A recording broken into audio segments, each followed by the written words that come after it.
الله وبركاته. الحمد لله والصلاة والسلام على رسول الله وعلى آله حزب الله وأصحابه جند الله ما بعد. فأعوذ بالله من الشيطان الرجيم. بسم الله الرحمن الرحيم.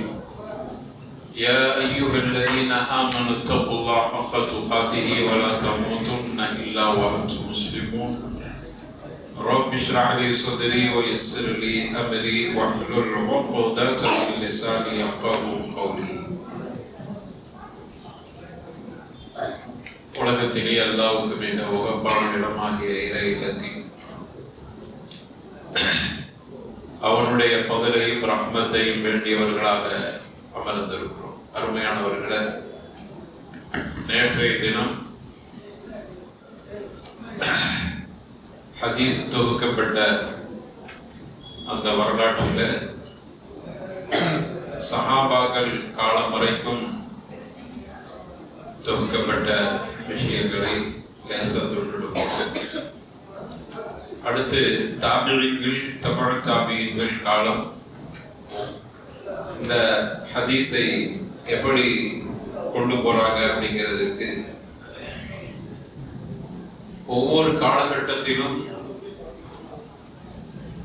இஸ்லாமிய ஆட்சியாளராக இருந்தவர்கள் தங்களுடைய ஆளுமைக்கு கீழ் இருக்கக்கூடிய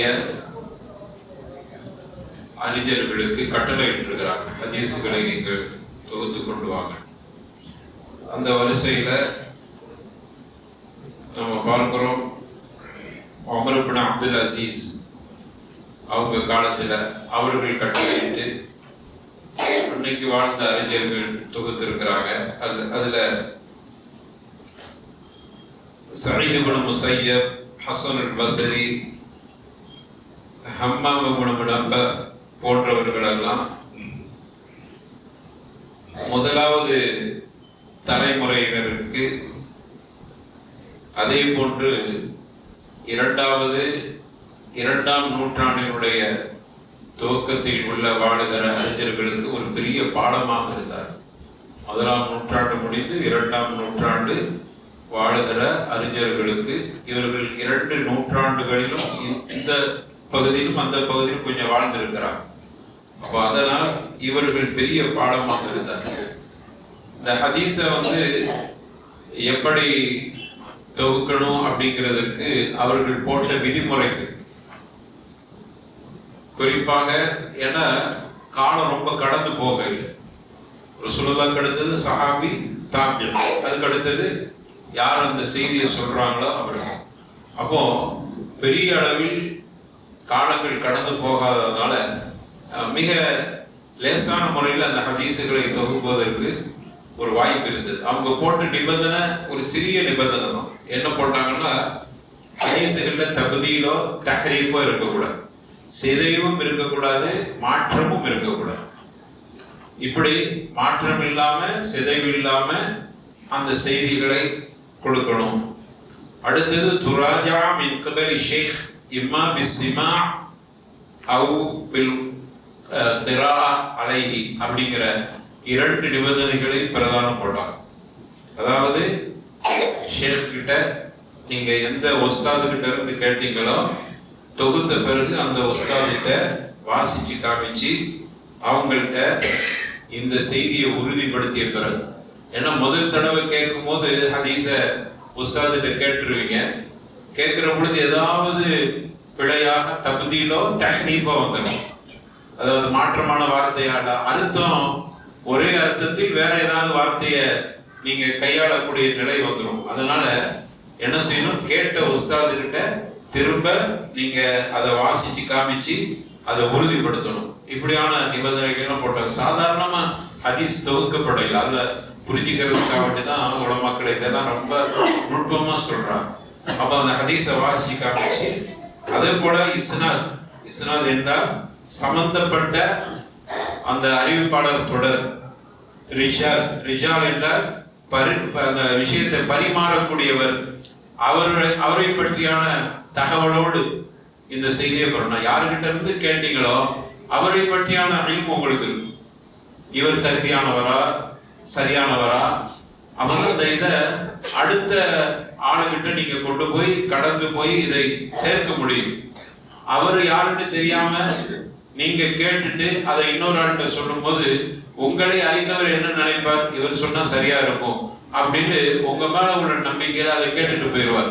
ஆனா என் மேல நம்பிக்கை வைத்தவர்களுக்கு நான் யார்கிட்ட கேட்டானோ அவர்களை பற்றி சரியா ஆய்வு செய்யாமல் இருந்தால் அது எவ்வளவு பெரிய ஒரு மோசடியாக போய்விடும் அப்படிங்கிறதையும் ரொம்பவும் உன்னிப்பாக குறிப்பிட்டு இப்படியான லவாபித்துகள், இப்படியான ஒரு அமைப்பு இருந்தால் மட்டும்தான் இந்த ஹதீஸுகளை நீங்கள் தொகுக்க வேண்டும் என்கிற கட்டளை எல்லாம் போடப்பட்டுத்தான் இந்த ஹதீஸு தொகுக்கப்பட்டிருக்கு. அதனாலதான் இன்னைக்கு வரைக்கும் அந்த ராசிகளை பற்றியான தொகுப்புகள் கியாமத்து வரைக்கும் சொல்ல முடிகிற அளவுக்கு நமக்கு செய்திகள் இருக்கிறது. 1,40,000 தகவல்களோடு இந்த அறிஞர் பெருமக்களுடைய வரலாற்று குறிப்புகள் பாதுகாக்கப்பட்டிருக்கு. அப்போ பெரிய ஹதீஸுகள்ல பெரிய முரண் வராது. என்ன ஒரு சின்ன சிக்கல் என்னன்னா, அந்த ஹதீஸுகள் ஹசன், ஒருவர்கிட்ட ஹசன் இருக்கும், இன்னொரு அறிஞர்கிட்ட அது சஹீஹ்னு சொல்லியிருப்பார், இன்னொருத்தர் தஈஃப்னு சொல்லியிருப்பார். இந்த வகையான சின்ன சின்ன சிக்கல்கள் மட்டும் இன்னைக்கு வரைக்கும் அந்த பிரச்சனை இருக்கிறது. அது சரியான அறிஞர்கள் அதை பற்றி தகவல்களை நமக்கு கொடுத்துருக்கிறாங்க. ஹசன் வந்துச்சுன்னா அது சஹீஹ்ல இருக்கக்கூடிய சஹீஹான ஒரு விஷயத்தை, ஒரு ஹதீஸை சஹீஹ் என்று சொல்வதற்குண்டான 5 நிபந்தனைகளில் ஒரு நிபந்தனை தளர்க்கப்படுகிற பொழுது, ஒரு நிபந்தனையில் சந்தேகம் வருகிற பொழுது அறிஞர்கள் அந்த ஹதீஸை ஹசன் என்கிற தரத்தை கொண்டு போய் வச்சாராங்க. அப்படி வைக்கும் போது நம்ம கவனமாக அதை கையாளணும். ஹசனை எடுத்து சொல்றதா வேண்டாமா, அது அந்த மாதிரியான சிக்கல்களுக்கெல்லாம் அங்கு தீர்வு நம்முடைய அறிஞர் பெருமக்கள் ஹதீஸுகளை தொகுத்தவர்கள் தீர்வு சொல்லிட்டு போயிருக்கிறார். இப்போ உட்கார்ந்து நம்ம யாருமே அதை பற்றி தீர்வு சொல்வதற்கு தேவையில்லை. ஏற்கனவே வடிவமைத்தவர்கள், அந்த மாதிரியான நிபந்தனைகளை தொகுத்தவர்கள் அழகான தீர்வு வச்சிருக்கிறார். இந்த ஹதீஸுகளுக்கு நிபந்தனையிட்ட அல்லது ஹதீஸ் சஹீஹ் தஈஃப் என்று பார்க்கணுங்கிற நிபந்தனைகளாம் போட்டதெல்லாம் பிற்காலத்தில் வந்து உலமாக்கள் போட்டதுதான். அது அப்படி போட்டது ஹதீஸை சரியா பாதுகாக்கணுங்கிறதுக்காக போட்டிருக்கிறாங்க. அதை வந்து நம்ம ஏத்துக்கிற மாட்டோம்னு சொல்ல முடியாது. அந்த ஏனென்றால் அப்பதான் பாதுகாப்பு, ஹதீஸுக்கு பாதுகாப்பு. அவங்க அதனாலதான் அந்த மாதிரி ஒரு நிபந்தனையை தொகுத்து இருக்கிறாங்க. ஒரு ஹதீஸ் சஹீஹ் என்று நாம் எடுத்துக்கொள்ள வேண்டுமானால் 5 நிபந்தனை. இது பிற்காலத்தில் வந்து உலமாக்கள் போட்டதுதான். இந்த 5 நிபந்தனை நான் ஏத்துக்கிற மாட்டேன்னு ஒருவர் அடம்பிடித்தார் என்றால் அப்படியானால் நிறைய ஹதீஸுகளை மறுக்க வேண்டியது வரும். அதனாலதான் என்ன செஞ்சாங்க, இப்படியான நிபந்தனைகளை போட்டோம். அது அந்த மாதிரி போட்டது அது பெரிய பாதுகாப்பை கொடுத்திருக்கு. அதுல அடுத்த கட்டம் ஹசன் என்கிற தரம், அதுல சிலது தஈஃப் என்கிற தரம் என்று இப்படி தரம் வாரியாக ஹதீஸுகளை பிரித்து தொகுத்து நமக்கு சட்டங்களை சில இடங்கள்ல 2 வகையான சட்டங்கள் வரும். ஒரே செய்தி 2 வகையான அர்த்தங்களை கொடுக்கிற மாதிரியான ஒரு அர்த்தத்தை தரக்கூடிய வார்த்தைகள் பயன்படுத்தப்படும். அது குர்ஆன்லயும் சரி ஹதீஸ்லயும் சரி. அந்த வாசகத்தை வாசிக்கும் போது 2 அர்த்தம் வரும். அப்படி 2 அர்த்தம் வந்தா என்ன செய்யணும், அதுக்கு ஒரு அழகான அணுகுமுறையை சொல்லியிருக்கிறான். நான் இதை வாசிக்கிற பொழுது எனக்கு இப்படி புரிகிறது, இன்னொருத்தர் அதை வாசிக்கிற பொழுது அவருக்கு வேற மாதிரி புரிகிறது.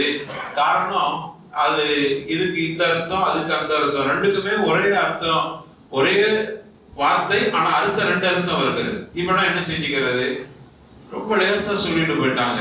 இந்த மாதிரி வரக்கூடியதெல்லாம் நம்ம கையில அல்லாஹ் ரசூல் நம்ம கிட்ட விட்டுட்டாங்க அப்படின்னா நம்ம முடிவெடுத்துக்கிறோம். இது எப்படி, உதாரணம் ஒரே ஒரு விஷயத்தை மட்டும் சொல்லிட்டு நம்முடைய தலைப்புக்குள்ள வந்தாங்க. அல்லாஹ் குர்ஆன்ல சொல்றான், சலாசத்து குருவுங்கிறோம். ஹைதுடைய அதாவது இத்தாவுடைய தகவலை பற்றி சொல்கிற பொழுது 3 குரு அப்படிங்கிறாங்க. இந்த குரு என்பதற்கு நம்ம அகராதியில போய் அர்த்தம் பார்த்தா, குரு என்பதற்கு அரபியினுடைய அர்த்தத்தை பார்க்கும்போது 2 அர்த்தம் வருது. குரு என்றால் தூய்மைன்னு ஒரு அர்த்தம், அதுக்கு நேர் முரணான ஹைது என்கிற அர்த்தம். ஒரே வார்த்தை 2 அர்த்தம் வருது. ஹைதுன்னு வருகிறது, இன்னொன்னு ஹைதர் வந்து தூய்மை என்று வருகிறது. இப்ப இப்படி 2 அர்த்தம் வருது, என்ன செய்யறது, சண்டை பிடிக்கிறதுக்கு இல்லை. இப்படி எல்லாம் குழப்பமா சொல்லிட்டு போயிடணும். ரெண்டு அர்த்தம் ஒரு குழப்பமா இல்லை, அழகா சொல்லியிருக்கணும். நம்ம கையில எல்லாம் விட்டு இருக்கணும். இதை எப்படி புரிஞ்சுக்கிறணும்? நமக்கு அறிஞர்கள் அழகா ஒரு சட்டத்தை வகுத்து தந்துடுறாங்க. இப்படி குரான்லயும் சொன்னாவுடைய இந்த மாதிரி வந்துச்சுன்னா நம்ம கையில விட்டு இருக்கிறாங்க. அப்படின்னா என்ன அர்த்தம்? நீங்க அதை ரெண்டு வகையா புரிஞ்சுக்கணும். அப்போ 3 ஹைது உடைய காலம் நீங்க இதா இருக்கணும். ஒரு ஹைது முடித்து அடுத்த ஹைது முடித்து 3வது ஹைது முடிகிற பொழுது இதாவுடைய காலம் முடிஞ்சிச்சு. அல்லது ஒரு தூய்மை ஹைதுக்கு பிறகு அவங்க குளிச்சு தூய்மையாகுவாங்க, அந்த தூய்மை, அதுக்கு அடுத்தது 2வது தூய்மை, 3வது தூய்மை, எப்படி வேணாலும் எடுத்துக்கொள்ளலாம். இந்த மாதிரி குழப்பமா விடையில என்னன்னு விட்டு இருக்கிறான், உங்களுடைய கையில விட்டுட்டான், என் கையில விட்டுருக்கான், உங்க கையில விட்டுருக்கான்னு இல்ல, அதுக்கு உண்டான தகுதியான அதற்கு உண்டான ஆய்வு செய்யக்கூடிய, இன்னைக்கு கூட ஓதலாம், எஸ் பம்பி தூணங்கள் மார்க்கத்தில் ஆய்வு செய்யக்கூடிய அந்த வசனத்தை அல்லாஹ் ரப்பல் ஆலமீன் சொல்லுவாராம். அப்போ அந்த இஸ்தின்பாத் சொல்லுவாங்க, இஸ்தின்பாத் செய்யக்கூடிய ஆற்றலுடைய அறிஞர்கள் அதை எப்படி புரிஞ்சுக்கிறணும், எந்த கருத்துக்களை எடுத்துக்கலாம் அப்படிங்கிறத அவங்களுக்குள்ளேயே 2 கருத்து வந்திருக்கும். அது சண்டை பிடிக்கும். உதாரணமா எடுத்துக்கிட்டா அபூ ஹனீஃபா ரஹ்மத்துல்லாஹி அலைஹி குரு என்பதற்கு ஹைதுன்னு எடுத்திருக்கிறாங்க. அதனால என்ன செஞ்சுட்டாங்கன்னா, அவங்க இதாவுடைய சட்டத்தை கேட்கும் போது அந்த மதுகபை ஏற்று உள்ள அறிஞர்கள் கேட்பாங்க, நீங்க ஹனஃபி மதுகபா இருந்தா 3 ஹைது இருங்க அப்படிமா. ஷாஃபி மதுகபு இமாம் ஷாஃபி ரஹ்மத்துல்லாஹி அலைஹி குரு என்பதற்கு தூய்மைன்னு எடுத்திருக்கிறாங்க. அதனால இவங்க ஃபத்வா கொடுப்பாங்க, நீங்க ஷாஃபி மதுகபா இருந்தா 3 தூய்மை இதாவுடைய காலம் அப்படின்னு சொல்லுவோம். நம்ம என்ன சொல்றோம்னா, இதை கூட அந்த இமாமோடு அந்த மதுகபோடு சுருக்கிறாம, இப்படி 2 கருத்து இருக்குது, நீங்க ஹைதன் எடுத்துக்கிட்டாலும் சரி தூய்மைன்னு எடுத்துக்கிட்டாலும் சரி அப்படின்னு சொல்லி அவங்கள்ட்டே அந்த கருத்தை அந்த மாதிரியான இஸ்தின்பாத் செய்யக்கூடிய உலமாக்கள் எடுத்து சொல்வார். அப்ப இப்படி ஹதீசுகள்லையும் இதே மாதிரியான ஒரு முறை கையாளப்பட்டு தான் ஹதீசுகள் பாதுகாப்பாக வைக்கப்பட்டிருக்கிறது. அப்ப இந்த அளவுக்கு ஹதீஸ் விஷயத்துல பாதுகாப்பு இருக்கிறது. அல்லாஹ் கூட குர்ஆன்ல இன்னைக்கு கூட ஓதலாம், ஃபலா ரப்பிக லா யுமினு ஹத்தா யுஹக்கிமுக ஃபீமா ஷஜர பைனஹும்.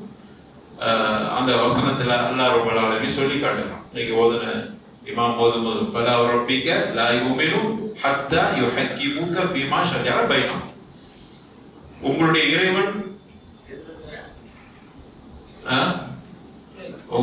இறைவன் ஃபலா ரப்பிக லா யுமினு ஹத்தா யுஹக்கிமுக ஷஜர, உங்களுடைய இறைவன் மீது ஆணையாக நீங்க என்ன செய்யக்கூடாது, இந்த தூதர் உங்களுக்குள்ள பிரச்சனை ஏற்பட்டால் இந்த தூதர்கிட்ட வந்து நீங்க இந்த தூதர் உங்களுக்கு சொல்கிற ஆலோசனைகளை தீர்ப்பை நீங்கள் எடுத்துக்கொள்ள வேண்டும். அப்ப தூதர்கிட்ட தான் பிரச்சனைக்கு தீர்வு இருக்கிறது. அந்த தீர்வு தான் ஹதீஸ். அப்ப கண்டிப்பா ஹதீஸ் தேவை என்பதற்கு கூட அல்லாஹ் குர்ஆன்ல ஃபலா ரப்பிக லா யுமினு ஹத்தா யுஹக்கிமுக, அவர்களை நீதிபதியாக ஆகாத வரைக்கும் நீங்க மோமினாக ஆக முடியாது அப்படின்னு அல்லாஹ் சொல்றான். சத்தியம் என்று உங்களுடைய இறைவன் மீது சத்தியமாக லா யுமினு ஹத்தா யுஹக்கிமுக ஃபீமா ஷஜர பைனஹும், உங்களுக்கு மத்தியில உண்டான பிரச்சனைகளுக்கு இந்த தூதர் தீர்ப்பு சொல்லாத வரைக்கும், அவரை நீதிபதியாக நீங்க ஆக்காத வரைக்கும் மோமினாகவே இருக்க முடியாது. அவர் தீர்ப்பு சொன்ன பிறகு அதை மனப்பூர்வமாக நீங்கள் ஏற்றுக்கொள்ள வேண்டும். அதுல கூட ஹரஜ் வந்துடக்கூடாது, நெருடல் வந்துடக்கூடாது. ஏன் இப்படி ரசூலுல்லாஹ் இப்படி சொல்லி இருக்கிறாங்க, அது என்ன செய்ய ஏத்துக்கிறோம் அப்படின்னு கூட வந்துடக்கூடாது, மனப்பூர்வமாக ஏற்றுக்கொள்ள வேண்டும். அதுதான் ஹதீஸ். அதனாலதான் இவ்வளவு நிபந்தனை போட்டு ஹதீஸுகளை பிரித்து வகுத்து தொகுத்து நம்முடைய கைகளில் அறிஞர்கள் தந்திருக்கிறோம். அந்த வகையில ஹதீஸுகள் இப்படியாக ஆய்வு செய்யப்பட்டு தொகுக்கப்பட்டு ஒவ்வொரு கட்டத்திலையும் தொகுக்கப்பட்டிருக்கு. அதில் குறிப்பாக முதலாக ஒரு கிரந்தம் மாதிரியான ஒரு கிதாபு மாதிரியான தொகுப்பாக தொகுக்கப்பட்டது அப்படின்னு பார்த்தீங்கன்னா முஅத்தா என்கிற கிரந்தம் முதலாக நமக்கு கிதாப் வடிவத்தில் தொகுக்கப்பட்டிருக்கிறது. நிறைய பாபுகள் தலைப்புகள் போடப்பட்டு என்ன அதுல அந்த முஅத்தாவுடைய அமைப்பு எப்படி தொகுக்கப்பட்டிருக்குன்னா, ஹதீஸ் மட்டும் அதுல வரையில, சஹாபாக்களுடைய சொற்களும் அங்கு தொகுக்கப்படும். இந்த ஹதீஸை போட்டிருப்பாங்க, இந்த ஹதீஸுக்கு சஹாபாக்கள் இப்படி விளக்கம் கொடுத்திருக்கிறாங்க அப்படிங்கக்கூடிய அக்வால் சஹாபா அதுல இருக்கும், தாபியன்களுடைய கருத்து அதுல இருக்கும், தபு தாபிகளுடைய கருத்து இருக்கும், ஃபிக்ஹ் சட்டம் அதுல இருக்கும். இப்ப நம்ம புகாரியெல்லாம் எடுத்துக்கிட்டா ஹதீஸ் மட்டும்தான் இருக்கும். வேண்டுமான அந்த தலைப்பு, இந்த ஹதீஸுடைய தர்ஜமா தலைப்பு போட்டிருப்பான்.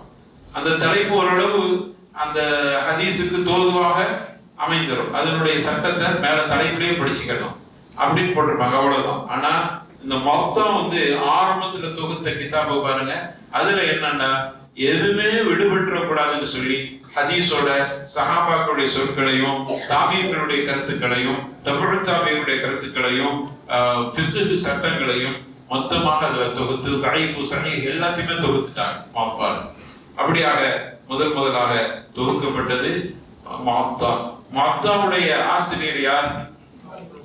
இமாம் மாலிக் ரஹ்மத்துல்லாஹி அலைஹி. அவர்களுடைய வரலாறு தான் இப்பொழுது நம்ம பார்க்க போறோம். அப்ப இன்னைக்கு முதலாக நாம் ஹதீஸை தொகுத்தவர்களுடைய அறிஞர்களுடைய பட்டியல்ல இமாம் மாலிக் ரஹ்மத்துல்லாஹி அலைஹி அவர்களை பற்றி, அவர்களுடைய வரலாறை பற்றி நாம் ஓரளவு சுருக்கமாக தெரிந்து கொள்வோம். இமாம் மாலிக் ரஹ்மத்துல்லாஹி அலைஹி அவர்களுக்கு அபு அபிதில்லா என்று சொல்ற ஒரு பெயர், அவர்களுக்கு அபு அப்தில்லான்னு சொல்லுவாங்க. இவருடைய தந்தை பேர் அனஸ், மாலிக் பின் அனஸ். அவருடைய தந்தை பெயர் மாலிக். அப்போ மாலிக் பின் அனஸ் பின் மாலிக். அவருடைய தந்தை பெயர் அபு ஆமிர். அபு ஆமிர் ஒரு சஹாபி. இவங்க மதனி, மதீனாவுல பிறந்ததுனால மதனி. இந்த அபு ஆமிர் இமாம் மாலிக் ரஹ்மத்துல்லாஹி அலைஹி அவர்களுக்கு ஜெத், பாட்டனார். பாட்டனார்னா அவங்க சஹாபி. அவங்களுடைய அதாவது தந்தையின் தந்தையின் தந்தை, அவர்களுக்கு ஜெத்துன்னு தான் சொல்லுவாங்க. பாட்டனார்னா பூட்டன், நம்ம இதுல பூட்டன்னு சொல்லுவோம். பூட்டன் தான் இவரு ஒரு சஹாபி. அதனால இமாம்கள்ல சஹாபிகளின் பாரம்பரியத்தில் வந்தவர் இமாம் மாலிக் ரஹ்மத்துல்லாஹி அலைஹி. அப்படியான ஒரு சிறப்பு அவர்கள் இருக்கு. எப்போ பிறந்தாங்க? ஹிஜ்ரி 93ல இமாம் மாலிக் ரஹ்மத்துல்லாஹி அலைஹி பிறக்கிறாங்க. அவங்களுடைய குடும்பம் எப்படி இருந்தது? குடும்ப சூழல் பார்த்தீங்கன்னா மதீனாவுல சொல்லத்தக்க அறிஞர்கள் தோன்றிய ஒரு குடும்பம். உஸ்ரா, அந்த உஸ்ராவே இல்முடைய உஸ்ரா. அந்த குடும்பமே இல்ம் சார்ந்த குடும்பம். எல்லாருமே அறிஞர்களாக இருந்தாங்க. அவர்களுடைய நம்ம ஆரம்பத்துல சொன்ன மாதிரி அவங்களுடைய தாத்தாவின் தந்தை கூட ஒரு சஹாபி. அதற்கு பிறகு உள்ளவர்கள் எல்லாம் அறிஞர்கள். அவங்கள்ட்ட கல்வி கற்றவங்க கல்வி, இப்படியே அந்த தொடர் இருக்கிறது. சஹாபியோடு ஒரு பாரம்பரியம் தொடர்பு இருக்கு. ஹதீஸை தேடி அழைந்து பதிவு செய்யக்கூடிய ஆர்வம் சிறு வயதிலேயே இமாம் மாலிக் ரஹ்மத்துல்லாஹி அலைஹி அவர்களுக்கு ஆர்வம் இருந்தது. அதற்கு காரணம், இந்த ஆர்வத்தை ஏற்படுத்தினது அவங்க தாயார். குடும்ப சூழல் தாய்க்கு அவ்வளவு பங்கு இருக்கு. நம்ம பார்த்த வரைக்கும் இந்த இமாம்களுடைய வரலாறுகளை பார்க்கிற பொழுது எல்லா இமாம்கள் இமாமாக உருவாகிறதுக்கு பின்னணியில யாருன்னு பார்த்தா ஒரு பெண் தான் இருந்திருக்கிறாங்க. அதுலயும் குறிப்பா அவங்களுடைய தாய். எல்லா வரலாறுலையும் வரும். இமாம் மாலிக்கை பத்தி இப்ப பாக்குறோம். அவங்களை உருவாக்குவதற்கு அவங்களை தர்பியத்து செஞ்சது, அவங்க ஹதீஸை தேடக்கூடிய ஆர்வத்தை கொடுத்தது, ஹதீஸ் மேல ஒரு மோகத்தை கொடுத்தது, கல்வி கற்பதில் அவர்களுக்கு ஏற்பட்ட ஆசை, இதற்கெல்லாம் பின்னணியில இருந்தவங்க அவருடைய தாயார். அதே போன்று அடுத்து நம்ம பார்க்க போற அறிஞரும் அப்படி. இமாம் அஹ்மது எடுத்துக்கிட்டாலும் சரி, இமாம் ஷாஃபிஈ எடுத்தாலும் சரி, இமாம் புகாரி ரஹ்மத்துல்லாஹி எடுத்துட்டா எல்லாத்துக்கும் பின்னணியில அவங்களுடைய தாய் இருந்திருக்கிறாங்க. அப்போ பெண்களுக்கு இந்த மார்க்கத்துடைய வளர்ச்சியில ஆரம்ப காலத்திலிருந்தே பெரிய தொடர்பு இருக்கு. அதனாலதான் இஸ்லாம் பெண்களுக்கு அவ்வளவு கண்ணியம் கொடுத்திருக்கு. ரசூலுல்லாஹ் காலத்துல ரசூலுல்லாஹ்வை ஒரு பெரிய அளவில் இந்த மார்க்கத்தை வெளியில கொண்டு போறதுக்கு முதல் உறுதுணையா இருந்தது யாரு? ஒரு பெண் தானே, கதீஜா ரலியல்லாஹு அன்ஹா. அவங்கதான் ஊக்கு கொடுத்து வாங்கன்னு கூட்டிட்டு போனாங்க. மார்க்கத்தை வெளிப்படுத்த போறான். ஆனா இந்த பெண்ணு தான் அதற்கு உறுதுணையாக இருந்தார். இப்படி எல்லாத்த ரசூலுல்லாஹ்ல இருந்து அந்த பெண்களுக்கு அதோட பெரிய பாரம்பரியம். அதனாலதான் நம்ம பாருங்க, நீங்க ஒரு ஆணை திருமணம் செய்யறதுக்கு, ஒரு ஆண் திருமணம் செய்யும் போது நல்ல சாய்ஹான பெண்ணை திருமணம் செய்யணும் மார்க்க வலியுறுத்து. ஆனா இதே மாதிரி ஒரு ஆண் விஷயத்துல பெண்ணுக்கு பெருசா சொல்லப்படும்.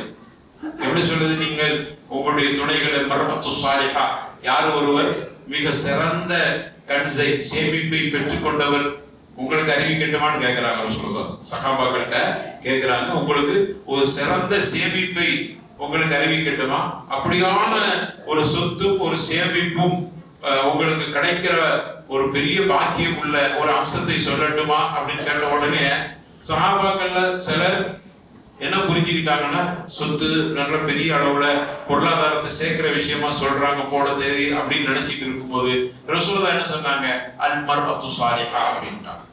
யாருக்கு நல்ல சாலிஹான ஒழுக்கமுள்ள மார்க்கப்பட்டுள்ள ஒரு துணை கிடைக்கிறதோ அவருக்கு ஒரு கிடைக்காத சொத்து கிடைச்ச மாதிரி அப்படின்னா. இதே மாதிரி ஒரு பெண்ணுகிட்ட நீ ஒரு நல்ல சாலிஹான ஒரு மனிதனை திருமணம் பண்ணிக்கிறது பெரிய சொத்து கிடைச்ச மாதிரின்னு சொல்றேன். அதுக்காக கெட்டவனும் முடியும்னு அர்த்தம் இல்ல. இங்க வலியுறுத்துற மாதிரி அங்க வலியுறுத்தப்படுது. நல்ல ஒழுக்கம் உள்ள பெண்ணை கல்யாணம் பண்ணுங்க அப்படின்னு ஆண்களுக்கு தான் நிறைய கட்டளை இருக்குது. எதற்கென்றா ஒரு ஆணு கொஞ்சம் முன்ன பின்ன இருந்துட்டாலும் சாலிஹான ஒரு பெண்ணு அவளுக்கு துணைவா கிடைச்சிட்டா அந்த பெண்ணால் இந்த ஆண் சரி செய்யப்படுவார். அந்த ஆற்றல் அல்லாஹ் ரப்பல் ஆலமீன் பெண்கள் கையில கொடுத்துருவார். இஸ்லாம் தான் சரியான ஹகீகத்தை புரிஞ்சிருக்கு. இஸ்லாம் தான் பெண்ணினுடைய சரியான யதார்த்தத்தை புரிந்திருக்கிறது. அதனாலதான் மற்ற மதங்கள் எல்லாம் வித்தியாசமா சொல்லப்பட்டிருக்கும். ஆனா இஸ்லாம் தான் தெளிவா படைச்சவன் அவனு தானே, அவனுக்கு தெரியும் ஒரு பெண்ணால் என்ன சாதிக்க முடியும்ட்டு படைச்சவனுக்கு தெரியாது. அதனுடைய ஹக்கீகத், அதனுடைய யதார்த்தத்தை ரப்பல் ஆலமீன் புரிந்திருக்கிறான். அதைத்தான் கண்மணி நாயகத்தினுடைய கல்வில அல்லாஹ் போட்டிருக்கிறான். அதனாலதான் அல்லாஹ்வுடைய தூதர் ரசூலுல்லாஹி ஸல்லல்லாஹு அலைஹி வஸல்லம் உங்களுடைய துணை சாலிஹான துணையாக இருக்கட்டும், நல்ல பெண்ணை தேர்வு செய்யுங்க, அழகுக்கு முக்கியத்துவம் கொடுக்காதீங்க சொன்னாங்க. தும்கஹல் மர்அத்து பிஅர்பஇன் மாலிகா ஒலி ஜமாலிகா ஒலி அக்ஸலிகா ஒலி தீனிகா ஃபதுஃபர் பிதாத்தி தீனி தர்வதியதா. அழகுக்காக, அப்புறம் பொருளாதாரத்துக்காக, அப்புறம் அந்த நல்ல கோத்திரம் குடும்பத்துக்காக இப்படியெல்லாம் திருமணம் செய்யப்படுது. நாலாவது சொன்னாங்க, தீனுடையவள் அப்படி என்பதற்காக திருமணம் செய்கிற பொழுது அதான் வெற்றி உள்ளது அப்படிங்கிற அல்லாஹ்வுடைய தூதர் ரசூலுல்லாஹி ஸல்லல்லாஹு அலைஹி வஸல்லம் வெற்றி உள்ள திருமணம் எது என்பதை அடையாளப்படுத்தும் போது சாலிஹான பெண்ணை, தீன் பற்றுள்ள பெண்ணை நீங்கள் கல்யாணம் முடிங்க, அதுதான் உங்களுக்கு வெற்றியை கொடுக்கும் அப்படின்னு ரசூலுல்லாஹி ஸல்லல்லாஹு அலைஹி வஸல்லம் சொன்னாங்க. அப்ப இப்படி எல்லாம் வலியுறுத்தப்பட்டது என்ன காரணம்னா, ஒரு ஆண் முன்ன பின்ன இருந்தாலும் ஒரு பெண்ணு சரியா மார்க்கன்னு வந்துட்டால அவரோட கண்டிப்பா 3 அம்சம் இருக்கும். அப்படி இருந்தாதான் மார்க்கம். ஒன்று என்ன, தீன்ல பற்றுள்ளவரா இருப்பா, தீன்தாரிங்கிறவங்க தீன்ல பற்றுள்ளவளா இருப்பா. இரண்டாவது என்னன்னு இருப்பா, அமானிதத்தை பாதுகாக்கக்கூடியவளா இருப்பா. மூணாவது எப்படியா இருப்பா, அஹ்லாக் உள்ளவளாக இருப்பா. இந்த 3 சேர்ந்துருவாள். அப்பதான் தீன் காமிலா இருக்கும் அவள்கிட்ட. அதோடு சேர்த்து மார்க்கம் இருக்கிறதுனால அல்லாமல் தவக்குள்ளும் தைரியமும் வந்துடும். இப்ப இவ்வளவு இருக்கிற ஒரு பெண்ணு ஒரு முன்ன பின்ன உள்ள ஒரு மாப்பிள்ளை மாட்டிட்டான்னு வைங்க, என்ன செஞ்சிருவா, அவள்கிட்ட இருக்கிற தைரியம், அவள்கிட்ட இருக்கிற மார்க்கப்பற்று, அவளுக்கு அல்லாமலை இருக்கிற தவக்குள், அவள்கிட்ட இருக்கக்கூடிய நற்பண்பு, இத்துணையும் ஒன்றாக சேர்ந்து அது அங்க பெரிய செயல்பாட்டுக்கு உருவாக்கி அவனை நல்ல திருத்தி ஒழுங்கா கொண்டு வந்துடும். பிள்ளைகளையும் நல்ல தரபிய இப்ப பார்த்தோம்ல, இமாம்கள் உருவாகின மாதிரி நல்ல தரபியத்துல நல்ல தத்திபோடு அந்த பிள்ளைகள் வளர்க்கப்படும். இதை அப்படியே மாத்தி வைங்க. ஒரு நல்ல பெரிய அறிஞர், நல்ல மார்க்கப்பற்று உள்ளவர் ஒரு மோசமான பெண்ணை கல்யாணம் முடிச்சிட்டானா என்ன நடக்கும்? இந்த அறிஞர் நடு ரோட்டுக்கு வந்துட வேண்டியது. ஏன்? அவ கிழிச்சு எடுத்து பிச்சு எடுத்து கொண்டு இறங்கி நம்மள ரோட்ல விட்டுருவோம். ஏன்? அவ மோசமானவன், தீய பழக்கம் உள்ளவன், நம்ம சொல்ல கேட்கவே மாட்டான். நம்ம எப்பவும் அவளை உட்கார்ந்து பக்கத்துல உட்கார்ந்து தத்தி பண்ணிக்கிட்டு இருக்க முடியாது, தர்பியத்தை சொல்லிட்டே இருக்க முடியாது. அதுல கொஞ்சம் கொடுக்கறதுல முன்ன பின்னாயிட்டாலும் அது பிரச்சனை, பஞ்சாயத்து வந்து. நம்ம வெளியில பெரிய அறிஞரா இருப்போம், நம்மளை கொண்டு ஜமாத்திலேயே புகார கொடுத்துருவோம், சம்பாதிச்சு தரமானுங்க, ஒரே மார்க்கா அப்படி இப்படின்னு போயிட்டே இருக்கணும். அதனால மார்க்கப்பட்டுள்ள பெண் உங்களுக்கு நம்ம ஒரு பலகீனமா இருக்கிறவங்க, தப்புவாட ஈமான்ல பலகீனமான நல்ல சாலிஹான பிள்ளைய கல்யாணம் முடிச்சிருக்கு, உங்களை கூவத்தாக்கிடுவான், ஈமான்ல கூவத்தாக்கிடுவான். சஹாபாக்கள் சலஃபு சாலிஹீன்கள் தங்களுடைய கணவன்மார்கள் உழைக்க போகும்போது என்ன செய்வாங்களாம், கணவன்மார்கிட்ட நீங்க சம்பாதிக்க போறீங்க, சம்பாதிக்க போகும்போது ஹலாலா சம்பாதிச்சுட்டு வாங்க, எங்களுக்கு ஹலாலா கொண்டு வாங்க, நாங்க ஹலாலா சாப்பிட்டோம்னா எங்க பிள்ளைகளுக்கு ஹலாலா கொடுக்கணும். நீங்க ஹராம கொண்டு வந்துட்டா, நான் ஹராம சாப்பிட்டுட்டா நாங்களும் பிள்ளைகளும் நரகத்தின் விறகு கட்டைகளாக ஆகிவிடுவோம். எனவே நீங்க சம்பாதிச்ச ஹலாலா கொண்டு வாங்க அப்படின்னு உபதேசம் செய்து அனுப்புவார்கள் சலஃபு சாலிஹீன்களுடைய மனைவியால. அவங்களும் சிறந்தவங்கள. இப்படி ஒவ்வொரு மனைவியும் நம்ம கிட்ட எல்லாம் சொன்னா நம்ம எப்படி எவ்வளவு சாலிகா இருந்திருப்போம் யோசிச்சு பாருங்க. நீங்க சின்ன சின்ன பேசுறதுகள் சருகுதல் வியாபாரத்துல கொஞ்சம் பொய்லாம் சொல்றதுக்கு காரணம் என்ன? என்னது காரணம்? இதுக்கு சாப்பாடுங்க, நமக்கு சாப்பாடுங்க என்ன ஒரு ஜான் வயிற்றுக்கா நம்ம பொய் சொல்றோம், நமக்கு சாப்பிடுறதுக்கு இல்லையே. மனைவி அங்க பின்னாடி அவ சொல்லியிருக்கிற சம்பாதிச்சுட்டு வாங்க, பிள்ளைகளாம் இருக்கு பார்த்துக்கிட்டீங்களா, வீடை கட்டணும் அதை கட்டணும் நகை அப்படின்னு ரொம்ப பயம் காமிச்சு வச்சிருக்கிறாங்க. காசோட போனா நம்ம அங்க கண்ணியமா இருக்க முடியும். கொஞ்சம் முன்ன பின்ன ஆகிட்டா பக்கத்துல ஒப்பீடோடு பக்கத்துலயே ஒரு பெரிய பணக்காரன்னு இருந்துடக்கூடாது, அது பெரிய ஆபத்து. அதை ஒப்பிட்டு காமிச்சு காமிச்சு காமிச்சு நம்மளை இடிச்சு நம்மளை பலகீனப்படுத்தி நம்மளை அசிங்கப்படுத்தி. ஏன்னா இவரோட மார்க்கம் இல்லை. நான் எல்லா பற்றியும் சொல்லிடுறேன், மார்க்கப்பட்டுண்டா நம்ம பலகீனமா இருந்தாலும் சொல்லிடு ஹலாலா கொண்டு வா, இல்லட பரவாயில்ல பட்டினி கிடப்போம் நோம்பு வச்சுக்கிறோம். சுப்ஹானல்லாஹ், எப்படியான மனைவி பாரு. இப்படி மனைவி கிடைச்சேன்னா நான் சுத்தமா இருப்பேன். ஆனா நம்ம மனைவி அப்படி இருக்கிறாங்களா?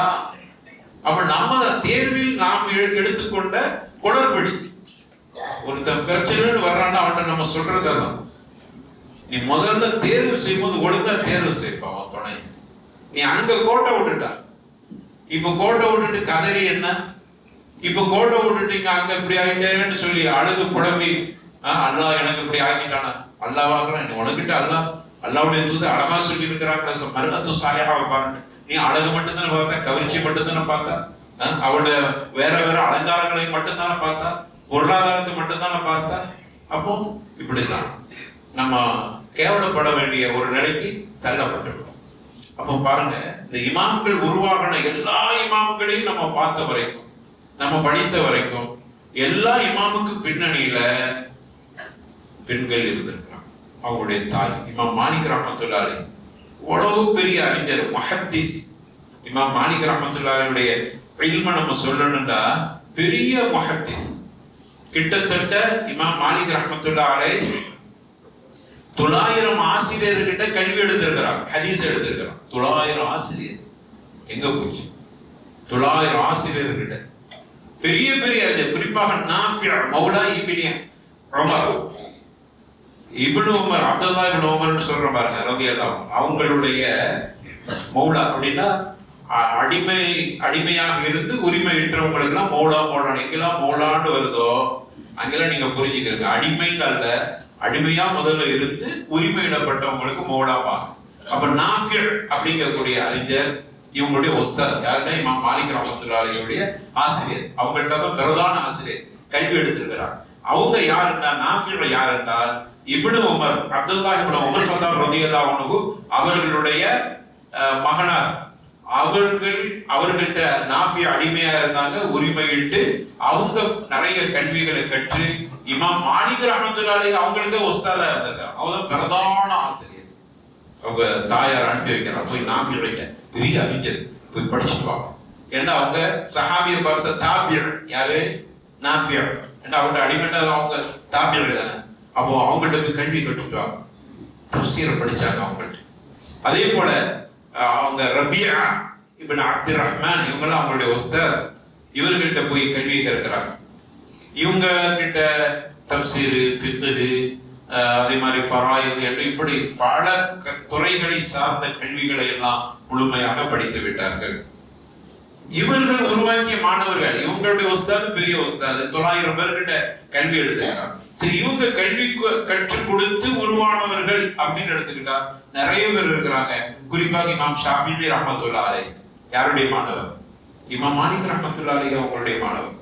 அப்துல்லா இப்னு முபாரக் கேள்விப்பட்டிருப்பீங்க. அப்துல்லா இப்னு முபாரக் ஹதீஸ்களை உரசி பார்த்து நமக்கு கொடுக்கக்கூடிய மிகப்பெரிய அறிஞர். யாருக்கிட்ட படிச்சவங்க? இமாம் மாலிக் ரஹ்மத்துல்லாஹி அலைஹி அவங்கள்ட்ட படிச்சு. சுஃபியான் இப்னு உயைனா பெரிய அறிஞர், இவங்களுடைய மாணவர். அப்போ அவங்கள்ட்ட எல்லாம் போய் கல்வியை கற்கிறாங்க. அதனால இமாம் மாலிக் ரஹ்மத்துல்லாஹி அலைஹிக்கு ஒரு புனை பேர் உண்டு. என்ன பேருன்னா இமாம் தாருல் ஹிஜ்ரா அப்படின்னு பேர். இமாம் தாருல் ஹிஜ்ரா அப்படின்னா அர்த்தம் என்ன? ஹிஜ்ரா செய்யப்பட்ட, அதை மதீனாவை சொல்றாங்க. அங்க அந்த ஹிஜ்ரா செய்யப்பட்ட பூமியினுடைய மிகப்பெரிய இமாம் அப்படின்னு ஒரு பேர், மதீனாவுடைய இமாம் அப்படின்னு அவங்களுக்கு ஒரு பேர் இருக்கு. அதே போல இவங்க அந்த ஒரு சிறந்த ரசூலுல்லாஹி ஸல்லல்லாஹு அலைஹி வஸல்லம் சொன்னாங்கல்ல, கைருல் குர்னி கர்னி சும்ம அல்லதீன யலூனஹும் சும்ம அல்லதீன யலூனஹும் அப்படின்னு சொன்னாங்க பாருங்க.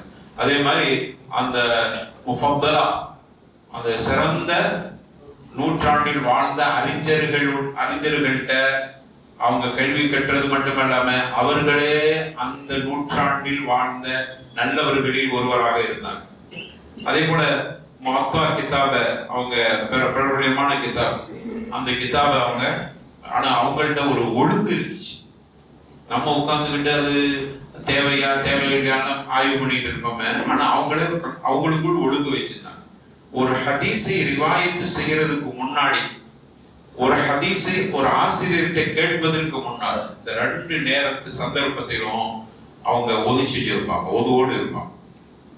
நம்ம இங்க உட்கார்ந்து மசாயில தேடிக்கிட்டு இருக்கோம், குரான ஒதுவோடு தொடுறதா வச்சுக்கிறதா போய் மசாயில் இருக்குது. நம்ம அதை ஒதுவோடு இருக்கணுங்கிற அவசியம் இல்லை. ஆனா ஒழுங்குன்னு ஒண்ணு இருக்கு, தூய்மையா. ஏன்னா ரசூலுல்லாஹ்வுடைய கவுல், அப்ப அதுக்கு முக்கியத்துவம் கொடுக்குறாங்க.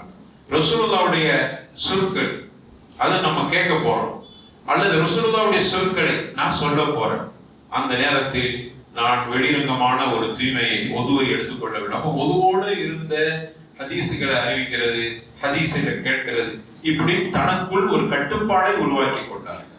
அதே போல அவர்கள் இவ்வளவு பெரிய இமாமா இருந்தும் கூட துணிந்த ஒரு விஷயத்தை எல்லாத்துக்கும் முன்னாடி சொன்னாங்க.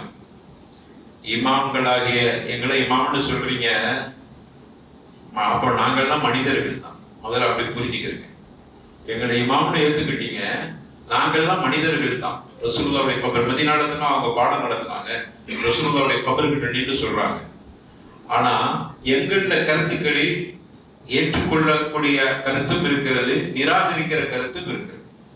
இமாம், ஒரு ஆள் இமாம்னா அவ்வளவு கருத்து ஏத்துக்கிறன்ற விஷயம் இல்லை. சில கருத்துக்களை ஏற்றுக்கொள்ளலாம், சில கருத்துக்களை ஏத்துக்கிறது நிராகரிக்கிறது என்பது எந்த அடிப்படையில? அவர் எனக்கு பிடிச்சா ஏத்துக்கிறது, பிடிக்காத அப்படின்னு அர்த்தம் அல்ல. குர்ஆன் சுன்னாவின் போங்கோட அவருடைய கருத்து ஒட்டு போயிருந்தால் ஒத்து போகிற பொழுது எடுத்துக்கொள்வோம், அதுக்கு மரணா இருந்தா தூக்கி வீசிடுவோம். பெரிய இமாம் சொன்னாலும் சரி. அதான் சொல்றாங்க, எங்களை இமாமோட ஏத்துக்கிட்டீங்க, எங்கள கருத்துக்களில் ஏற்றுக்கொள்ளக்கூடிய கருத்தும் இருக்குது, நிராகரிக்கக்கூடிய கருத்தும் இருக்குது.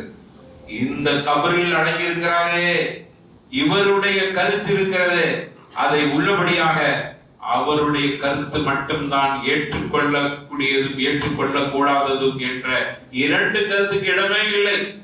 அவர் சொன்ன அனைத்தும் ஏற்றுக்கொள்ளப்படக்கூடியதாக இருக்கிறது. இந்த கபரை அப்படின்னு ரசூலுல்லாஹ்வுடைய கபரை காமித்து இமாம் அவர்கள் குறிப்பிட்டார். யாரா இருந்தாலும் உலகத்தில் எப்படியே சொல்றாங்க, யாரா இருந்தாலும் சரி அவர்களுடைய கருத்துல 2 இருக்கிறது. ஒண்ணு ஏற்றுக்கொள்ள கபூல் செய்வது, இன்னொன்னு கைர மக்பூல். ஆனா இந்த கபருடைய அடங்கி இருக்கிறாரு, இவருடைய கருத்து மட்டும்தான் அனைத்தையும் ஏற்றுக்கொள்ளக்கூடிய கருத்தாக இருக்கிறது அப்படின்னு ஆணித்தரமாக ரசூலுல்லாஹி ஸல்லல்லாஹு அலைஹி வஸல்லம் அவருடைய கபரை பார்த்து எப்படி சொன்னாங்க. அதே போல இவங்க காலத்துல வாழ்ந்தவங்க தான் இமாம் மஅயின் இப்னு ஈசா. இவங்க சொல்றாங்க, நாங்க அவங்கெல்லாம் ஒரே காலத்துல வாழ்ந்தோம், ஆனா ஒரு ஹதீஸ் சபைக்கு போறாங்கன்னு சொன்னா இவங்க இமாம் மாலிக்கு தூய்மையா போவாங்க, குளிச்சு தூய்மையான முறையில் ஆடை உடுத்தி, நல்ல ஆடை உடுத்திருப்பாங்க, வெண்மை ஆடை அப்படி படிச்சுட்டு இருக்கும். அவங்க உடுத்துட்டு ஏதோ சந்தோஷமாக, ஏன்னா மஜ்லிஸ் ஹதீஸுடைய மஜ்லிஸுக்கு போறாங்க அப்படின்னு சொல்லி நறுமணம் பூசிட்டு போவாங்க. எங்கள்ல அப்படி போகக்கூடிய ஒரு அறிஞராக இருந்தாங்க. அப்படின்னா இதுல இருந்து என்ன தெரியுது? நாங்க பெருசா அப்படி போக மாட்டோம். அப்ப அப்படி போகணுங்கிற அவசியம் இல்லை. ஆனா இவர்கள் ஹதீஸ் மேல இவங்களுக்கு முன்னால முக்கியத்துவத்தை காட்டுற, அதனாலதான் அப்படி சொல்றாங்க. எங்கள்ல ஹதீஸுக்கான சமகாலத்துல வாழ்ந்தோம். ஹதீஸ் ஒரு இடத்துல ஒரு அறிஞர் கிட்ட இருக்குதுன்னா அதை போய் கேட்கறதுக்கு இவங்க அவ்வளவு தூய்மையா போவாங்க.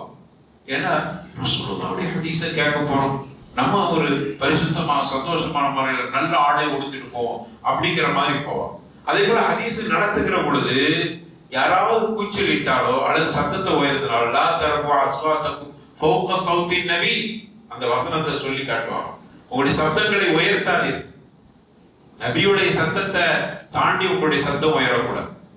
ஹதீஸ் வகுப்பு நடக்கும்போது காரணம் சொல்லுவாங்க, ரசூலுல்லாவுடைய சத்தம் உயர்த்தக்கூடாது, ரசூலுல்லாவுடைய வார்த்தையை விட மேல வரக்கூடாது.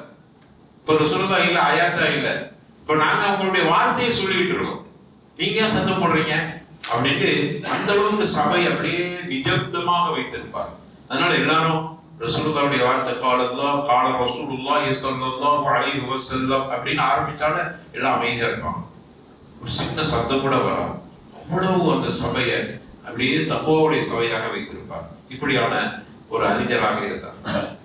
இவங்க காலத்துல அப்துல்லா அல் உமரி என்று சொல்லக்கூடிய ஒரு அறிஞர், ஒரு பெரிய ஆபித் வாழ்ந்தார்.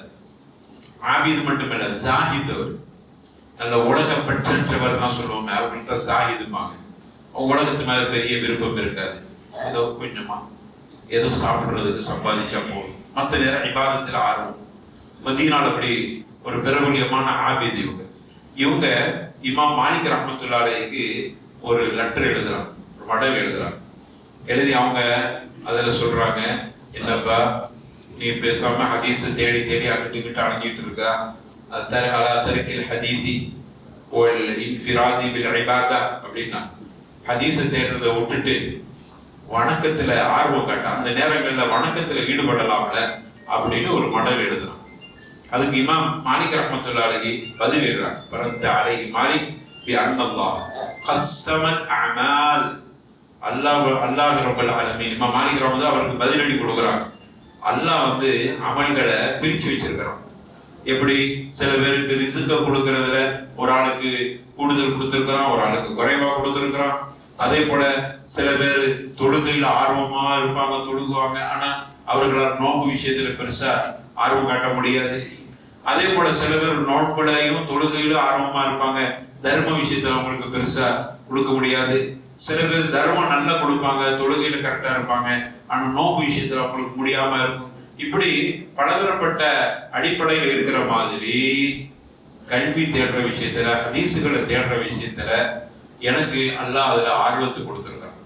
நான் அந்த ஹதீசுகளை சேகரித்து இந்த சமூகத்துக்கு ஹிதமத்து தீன், ஹிதமத்து ஹதீஸ், ஹிதமா சுன்னா, இந்த சுன்னாவை கொண்டு போய் சேர்க்கிறதுக்கு நான் ஹிதமத்து ஊழியனாக இருக்க விருப்பப்படுகிறேன். நீ இபாதத்துல இருக்கிற ரெண்டு பேருக்குமே அல்லாஹ் ரப்பல் ஆலமீன் சிறந்த கூலியை கொடுப்பான்.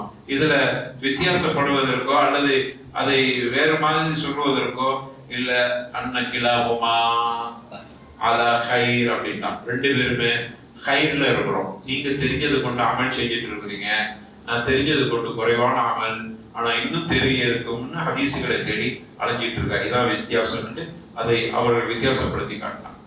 அதே போல இமாம் மாலிக் ரஹ்மத்துல்லாஹி அலைஹி அன்னைக்கு இருந்த குழப்பவாதிகள் இருந்தாங்க. அதிலும் குறிப்பாக மதீனாவில் ஒரு ஆளுநர் இருந்தார். அவர் ஜாஃபர், அவர் பேர் ஜாஃபர் இப்னு சுலைமான் அல் அப்பாஸ். அது அப்பாசிய ஹலீஃபாக்கள்ல உள்ளவர். அவர் என்ன பண்ணாருன்னா, இவங்கள்ட்ட இமாம் மாலிக் ரஹ்மத்துல்லாஹி அலைஹி அவர்கள் அதிகமா சீண்டிக்கிட்டே இருந்தார். பொது ஆட்சியாளர்கள் அன்னைக்கு உள்ள உலமாக்களோட ஒத்து போகிற மாதிரி இருந்தாங்க. சில நேரங்கள்ல அவர்கள் கொஞ்சம் கருத்துக்கள்ல தன்னுடைய ஆட்சிக்கு எதிரான கருத்துக்கள் வந்துடக்கூடாதுங்கிற கவனமா இருப்பாங்க. அதே மாதிரி சில ஃபத்வாக்கள் ஆட்சியாளருக்கு எதிராக இருந்ததுனால கூப்பிட்டு கண்டிச்சு இவர்கள் மறுத்துட்டாங்க. எது ஹக்கா அதுதான் சொல்லுவோம் அப்படின்ட்டாங்க. ஆட்சியாளர் பயப்படையும், ஆனா கூட்டிட்டு போய் அவர்களை அடித்தார்கள், துன்புறுத்தினார்கள். இப்படியான சிரமங்களையும் அவர்கள் பட்டிருக்கிறார். பித்அத்துக்கு எதிராக அவர்கள் கடுமையான குரல் கொடுத்திருக்கிறார். எப்படி, எந்த அளவுக்கு என்று சொன்னால், மனி பித்ததஅ ஃபில் இஸ்லாமி பித்அத்தன், யார் ஒரு மனிதர் பித்அத்தை, ஒரு நூதனத்தை செய்கிறார் என்றால், செய்தது மட்டுமல்ல யராஹா ஹஸனா, செஞ்சிட்டு இது அழகானது பித்அத்து தானே அப்படின்னு சொல்றார். அப்படி ஒரு மனிதர் சொன்னார், ஃபகத் ஸஅம அன்ன முஹம்மதன் ஸல்லல்லாஹு அலைஹி வஸல்லம் கால ரிசாலா, அவர் திட்டமாக ரசூலுல்லாஹி ஸல்லல்லாஹு அலைஹி வஸல்லம் அவருடைய ரிசாலத்துக்கு, அதாவது நபித்துவத்துக்கு, அவர்கள் தூதர் என்கிற தூது செய்திக்கு அவர் மிகப்பெரிய மோசடி செய்து விட்டார் அப்படின்னு சொல்லுவாங்க. அதுக்கு ஆதாரமாக அலியவும அக்மல்து லக்கும் தீனக்கும் வஅத்மம்து அலைக்கும் நிஅமதி வரதீது லகுல் இஸ்லாம தீனா அப்படின்னு சொல்லி இந்த வசனத்தை ஆதாரமாக காட்டுவார்கள். இப்படியாக இமாம் மாலிக் ரஹ்மத்துல்லாஹி அலைஹி மிகப்பெரிய தியாகங்கள் சிரமங்களை எடுத்து ஹதீஸை தொகுத்து நமக்கு முதல் கிதாபாக முவத்தா என்கிற கிதாபை தொகுத்து நம்முடைய கையில தந்திருக்கிறாங்க. இப்படி ஹிதுமத் செஞ்ச மார்க்கத்திற்கு சேவை செய்த இமாம் அவர்கள் ஹிஜ்ரி 170ஆம் ஆண்டு அவருடைய வயது 87வது வயதில அவர்கள் அஷ்ஹது அல்லா இலாஹ இல்லல்லாஹ் அஷ்ஹது அல்லா இலாஹ இல்லல்லாஹ் அப்படின்னு சொல்லிக்கிட்டு கலிமாவுடைய அவர்கள் மௌத்தானார்கள். பக்கியம் என்கிற மதீனாவுடைய பொது மையவாடியில் அவர்கள் அடக்கப்பட்டிருக்கிறார்கள். இதுதான் இமாம் மாலிக் ரஹ்மத்துல்லாஹி அலைஹி அவர்களுடைய வரலாற்றின் சுருக்கம்.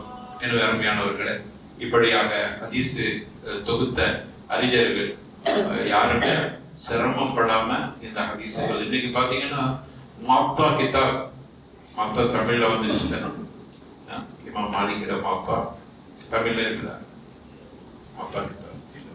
அப்ப இன்னைக்கு மாத்தா கிதாப் மாத்தான்னு நம்ம டக்குன்னு எடுத்துறோம், அதை போய் பார்த்துறோம். நமக்கு அவ்வளவு ஹதீஸும் மாத்தா கிதாப்ல பதிவு செய்யப்பட்டிருக்கு, ஈஸியா கிடைக்குது. ஒரு ஹதீஸ் வேணுமா மாத்தால இருந்து தேடி எடுத்தாங்க. ஆனா அவர்கள் அதை தொகுப்பதற்கு நிறைய விலை கொடுத்திருக்கிறாங்க. இதான் நமக்கு அதுல உள்ள பாடம். ஹதீஸ தொகுப்பதற்கு அவங்கதான் முதல்ல ஒரு அடி எடுத்து வைக்கிறாங்க. அதுக்கு முன்னாடி சின்ன சின்ன ஏற்பாடுகள் இருந்தாலும் கூட ஒரு கிதாப் வடிவத்துல இமாம் மாலிக் ரஹ்மத்துல்லாஹி அலைஹி பெரிய ஏற்பாடு செஞ்சிருக்கிறாங்க. அப்போ அதை தொகுத்து புத்தகமா கொண்டு வர்றதுக்கு அந்த காலத்தில் அவ்வளவு பெரிய தியாகம் கொடுத்து அங்க உள்ள அரசியல் ஆளுநர்கள் அரசாங்கம் நடத்தக்கூடியவர்கள்ட்ட பெரிய அளவில் அவர்கள் நெருக்கடிகளை பெற்று தியாகம் செய்துதான் இந்த கிதாபு நம்ம கிடைச்சிருக்கு. அல்லாஹ் ரப்பல் ஆலமீன் அவருடைய கபரை ஒளிமயமாக்குவானாக. அவர்கள் இந்த மார்க்கத்தில் சிறுமதி செஞ்சதுக்காக அல்லாஹ் ரஹ்மத் செய்வானாக என்று அவர்களுக்காக துவா செய்து கொள்வோம். அவர்களுடைய வரலாற்றில் நமக்குள்ள பாடம், நம்முடைய பிள்ளைகளையும் மார்க்க அடிப்படையிலேயே முதல்ல இருந்து அவர்கள் ஆர்வப்பட்டுகிற பொழுதும் அவர்களும் அதே கோணத்தில் வளர்வார்கள் என்பதும் இமாம் மாலிக் ரஹ்மத்துல்லாஹி அலைஹியுடைய வரலாறு நமக்கு சொல்லுகிற பாடமாக இருக்கிறது. எனவே அல்லாஹ் ரப்பல் ஆலமீன் நம்முடைய அமல்களை ஏற்று நாமும் மார்க்கத்தில் பற்றுள்ளவர்களாக வாழ்வதற்கு அல்லாஹ் தௌஃபீக் செய்வாராக. அல்ஹம்துலில்லாஹி ரப்பில் ஆலமீன்.